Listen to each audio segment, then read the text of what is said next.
चमोली के जोशीमठ में हुए भू धसाव का मामला ये है, जहां पर दूसरे पर्वतीय क्षेत्रों के लिए जिलाधिकारी की अध्यक्षता में कमेटी बनाई गई। शहरी विकास मंत्रालय ने जिलाधिकारी की अध्यक्षता में ये कमेटी बनाई। पर्वतीय क्षेत्र के जोखिम वाले जो इलाके हैं, भावनाओं की मॉनिटरिंग के लिए वहां पर जिलाधिकारी की अध्यक्षता में कमेटी बनाए जाने के निर्णय लिया है। तो वहीं विभाग के इस निर्णय के बाद ही राजधानी देहरादून का जिला प्रशासन भी पूरी तरह से सतर्क हो गया है। राजधानी में बनने वाले भवनों की व्यवस्थाओं को और बेहतर किया जा सके, नक्शे के साथ साथ सभी नियमों का अनुपालन कराया जा सके और खतरे के लिहाज से जो भवन ज्यादा संवेदनशील है, ऐसे सभी भवनों की व्यवस्था की जाए।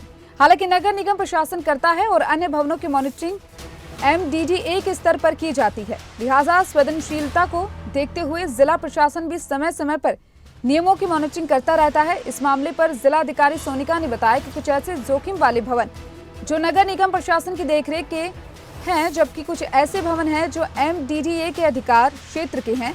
साथ ही उन्होंने बताया कि ऐसे सभी मॉनिटरिंग की जा रही है। जिस दौरान नक्शा पास किया जाता है उसी समय सभी पहलुओं का ध्यान रखा जाता है ताकि भविष्य में किसी तरीके का कोई नुकसान ना हो।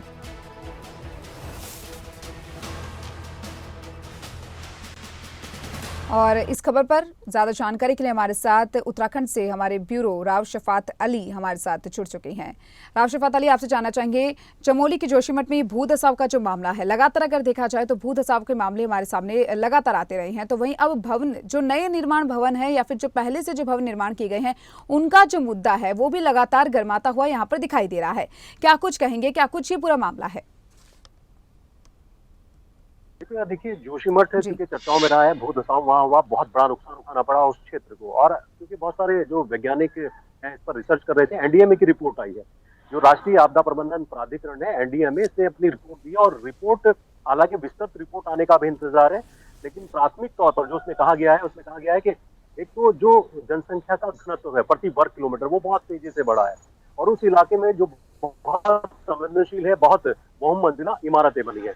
इसके साथ ही जो नीचे से नदी का कटाव है वो मिट्टी को काट रहा है, जिसकी वजह से जो भू धसाव है वो लगातार हो रहा है। लेकिन NDMA की रिपोर्ट के बाद या CBRI की रिपोर्ट के बाद अब ये सतर्क रहने वाली चीजें हो जाती है, क्योंकि जिस तरह से पर्वतीय क्षेत्रों में लगातार जो भार बढ़ रहा है, क्षमता से अधिक आबादी बढ़ती जा रही है, या आने वाले वक्त में उत्तराखंड के बहुत सारे ऐसे इलाके हैं जहां पर खतरा मंडरा सकता है। अभी हाल फिलहाल तो देखिए जोशीमठ की ये बात है, इसके बाद नैनीताल में अभी पिछले 2 दिनों की बात करें तो कुछ मकान भर कर के गिरे, मसूरी में इस तरह की घटना हुई, टिहरी के आसपास के क्षेत्रों में इस तरह की घटनाएं, और तमाम जो इलाके हैं वो इसी वजह से घटना का केंद्र बने हुए हैं, क्योंकि वहां क्षमता से अधिक भार बहुत ज्यादा हुआ है।